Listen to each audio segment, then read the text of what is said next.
আপনারা জানেন যে 1978 সাল থেকে বামফ্রন্ট আসার পরে যে প্রথম পঞ্চায়েত, গ্রাম পঞ্চায়েতের প্রধান, পঞ্চায়েত সমিতির চেয়ারম্যান, জেলা পরিষদের সদস্য এবং দুবার সিপিআইএম এর বিধায়ক এবং পরবর্তীকালে তৃণমূল কংগ্রেসের বিধায়ক মাননীয় কানাই মণ্ডল সমগ্র মুর্শিদাবাদ জেলা এবং রাজ্যের ক্ষেত্রে একটি গুরুত্বপূর্ণ নাম।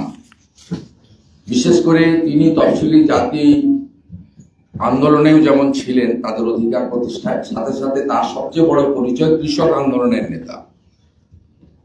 এই কৃষক আন্দোলনের নেতা তিনি আজকে ভারতীয় জনতা পার্টিতে যোগ দিচ্ছেন। আপনাদের মনের মধ্যে প্রশ্ন আসতে পারে যে টিকিট পাননি তাই এসেছেন। তো আপনারা শুনলেও তো খুশি হবেন, কানাইবাবু ভারতীয় জনতা পার্টির রাজ্য সভাপতি এবং আমাদের ইনচার্জ সুনীল বনসলজির কাছে এবং ভূপেন্দ্র যাদবজির কাছে বিনা শর্তে ভারতীয় জনতা পার্টিকে এবারে জেতানোর উদ্দেশ্য নিয়ে দলের প্রাথমিক সদস্যতা পদ গ্রহণ করছেন এবং আমরা রাজ্য বিজেপি আমাদের পরিবারে তাকে গ্রহণ করছি। তার বিরাট অভিজ্ঞতা, জনপ্রিয়তা, সাংগঠনিক দক্ষতাকে বিশেষ করে আমাদের জঙ্গিপুর, সাগরদিঘি, নবগ্রাম, খড়গ্রাম সহ মুর্শিদাবাদে আসন্ন নির্বাচনে দলের আসন সংখ্যা বৃদ্ধি করার ক্ষেত্রে আমরা কাজে লাগাবো এবং ভবিষ্যতে রাজ্য সভাপতির নেতৃত্বে দলও তাকে গুরুত্বপূর্ণ মর্যাদা দেবে। আমি দলের প্রথা মেনে এখন অনুরোধ করব মাননীয় রাজ্য সভাপতি, রাজ্যসভা সাংসদ শ্রমিক ভট্টাচার্য মহোদয়কে দলের ঐতিহ্যবাহী পতাকা ধরিয়ে দেওয়ার জন্য। তারপরে আমরা তাকে উদ্যোগে দিয়ে আমাদের পরিবারে বরণ করে নেব।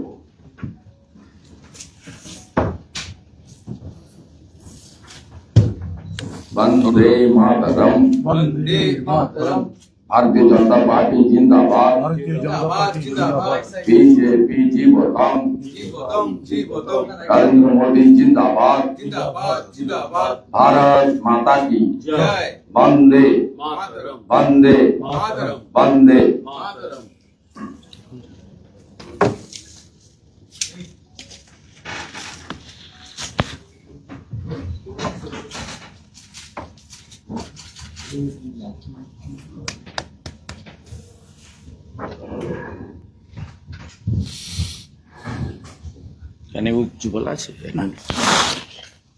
আজকে দুটো ঘটনা, সকালবেলা ডায়মন্ড হারবারে প্রার্থী দীপক হালদারকে সুবিধা পোর্টালের মাধ্যমে তার প্রচার বাধা দেওয়া হয়েছে, তাকে প্রচার করতে দেওয়া হয়নি।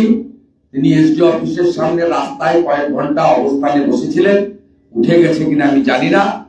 তিনি সকাল থেকে ডায়মন্ড হারবারের ওসিআইসি থেকে এসপি পর্যন্ত, আমি নিজে, DGP mister Siddhinath Gupta, mister Ajay Ranade, police observer mister NK. Mishra এবং সিও মনোজ আগরওয়ালকে ডিটেলস ভিডিও সহ দেওয়ার পরেও আমার মনে হয়নি যে তাদের কথা নিচের তলার পুলিশ শুনছে।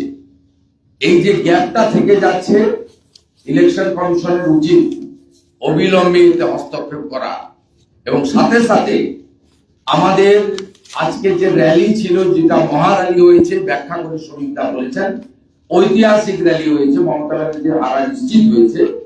সেই র্যালিরও শেষ মুহূর্তে মমতা ব্যানার্জির বাড়ির গলি থেকে যে ধরনের কেন্দ্রীয় স্বরাষ্ট্রমন্ত্রী বা বিজেপি সমর্থকদের উদ্দেশ্য করে হাতে গোনা মমতা ব্যানার্জির কোম্পানির চতুর্থ শ্রেণীর কর্মচারী 7-8টি যেভাবে চপ্পল জুতো নিয়ে অঙ্গভঙ্গি করছিলেন এবং অবৈধ মাইক বাজাচ্ছিলেন, কালীঘাটের থানার ওসি এবং ডিসি সাউথ সহ দায়িত্বশীল আধিকারিকদের বিরুদ্ধে কেন ব্যবস্থা নেবে না ইলেকশন কমিশন, সেটাও আমি উল্লেখ করছি।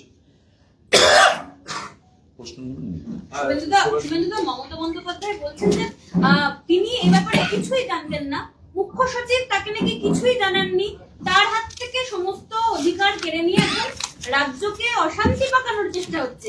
মুখ্য সচিব মমতা বন্দ্যোপাধ্যায়কে কিছুই জানাননি। মুখ্য সচিব জানিয়েছেন কি জানাননি এটা আমার বিষয় নয়। সুজাপুরের কথা বলছেন তো, এটা মমতা ব্যানার্জিকে জানানোর বিষয় নয়।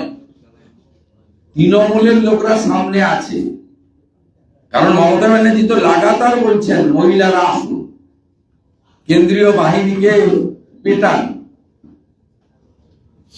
উনি তো হাতা খুন্তি নিয়ে বেরিয়ে আসতে বলছেন, ধর্মীয় স্লোগান দিয়ে বেরিয়ে আসতে বলছেন। উনি তো বলেছেন দুদিন আগে, উনি তো উস্কানি দাতা, উনি তো বলছেন 1 মাসের জন্য ইলেকশন কমিশন। আমি তো 4 তারিখে আবার আসছি, যাদেরকে ইলেকশন কমিশন সরিয়ে দিচ্ছে তাদেরকে তো আমি পুরস্কার দেব। অতএব উনি তো পরোক্ষে বলছেন, প্রত্যক্ষভাবে বলছেন আর পরোক্ষে করাচ্ছেন। সাবিনা ইয়াসমিন কোন দলের? মমতা ব্যানার্জির যদি ক্ষমতা থাকে ঠিক আছে, প্রশাসনিক ক্ষমতা মুখ্য সচিবের হাতে। ওই ভিডিও ফুটেজে তৃণমূলের যত পঞ্চায়েত সমিতির মেম্বার, অঞ্চল সভাপতি, ব্লক সভাপতি, প্রার্থী সাবিনা ইয়াসমিন সহ যাদের দেখা গেছে তাদের বিরুদ্ধে দলগত ব্যবস্থা নিতে পারবেন? বহিষ্কার করতে পারবেন? তিনি আবেদন করতে পারবেন যে পুলিশ তার নিরপেক্ষতা রাখে কাজ করুক, আমাদের কোন দলের নেতা যাকে ফুটেজে দেখা যাবে তিনি পুলিশের কাছে থানায় গিয়ে আত্মসমর্পণ করুন? দেখাতে পারবেন? উনি তো বলেছেন শুক্রবার পারমিশন, যদিও গতকাল শুক্রবার ছিল না। উনি তো বলেছেন যে শুক্রবার একটু একটু হবে, আমি কিছু করতে পারবো না। উনার আমলেই তো বেলডাঙ্গা রিসেন্টলি, আপনারাও মার খেয়েছেন যারা সারাক্ষণ মমতা ব্যানার্জিকে দেখান, তাদেরও পিটিয়েছে, মহিলা সাংবাদিকও ছাড় পায়নি। উনার আমলেই তো মোথাবাড়ি, ধুলিয়ান, শামশেরগঞ্জ থেকে মহেশতলা। আমি আগের কথা বলছি না, এই 1-1.5 বছরের কথা বলছি। আগের কথা বলে তো লম্বা লিস্ট হয়ে যাবে, বসিরহাট থেকে শুরু করে যদি একদম কালিয়াচক পর্যন্ত যাওয়া যায়, সে তালিকা তো বিরাট, সেটা নাইবা বললাম। ঠিক আছে, যেটা নিয়ে সন্দীপা ভট্টাচার্যরা বলছেন যে তাকে পিটিয়ে খুন করা হয়েছে।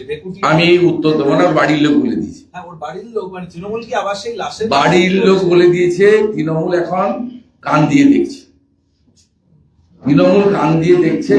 অর্থাৎ কান দিয়ে যদি কেউ দেখে সে ভুলভাল করবে, ঈশ্বর এদের ক্ষমা করুন। বাড়ির লোক বলে দিয়েছে, দরজা বন্ধ করে বিষ খেয়ে মারা গেছে। এগুলো করার দরকার হয় না। আমি লাশ কুড়ানোর লোক, লাশ তৈরি করার লোক নয়। যখন তৃণমূল ছাত্র সুদীপ কোলেকে মেরে দিয়েছিল, মমতা বন্দ্যোপাধ্যায় আমাকে ফোন করে বলেছিল যে জঙ্গলমহলের থেকে মানুষকে আনতে হবে। আমি অর্থাৎ তৃণমূলের ওইসব কথাতে আমি কান দেব না। ওর বাড়ির লোক স্পষ্টভাবে উত্তর দিয়েছে যে বিষ খেয়ে মারা গেছে, ওর বাড়ির লোক বলেছে। আমি এই বিষয়ে বলবোই না। আপনারাও কিছু কিছু বিষয় একটু তলিয়ে দেখে দেখে সংবাদ পরিবেশন করুন, আতঙ্ক সৃষ্টি করবেন না। ভোটাররা তৈরি ভোট দেওয়ার জন্য।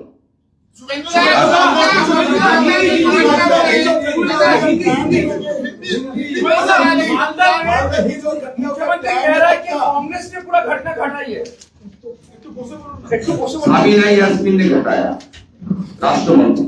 दादा, जो मालदा में घटना घटी आज भवानीपुर में, जो हम लोगों ने देखा आज भवानीपुर इलेक्शन कमीशन को सख्त कार्रवाई करना। আমাদের ভিডিও ভালো লাগলে লাইক আর শেয়ার করুন, কমেন্ট সেকশনে গিয়ে জানান আপনাদের মতামত।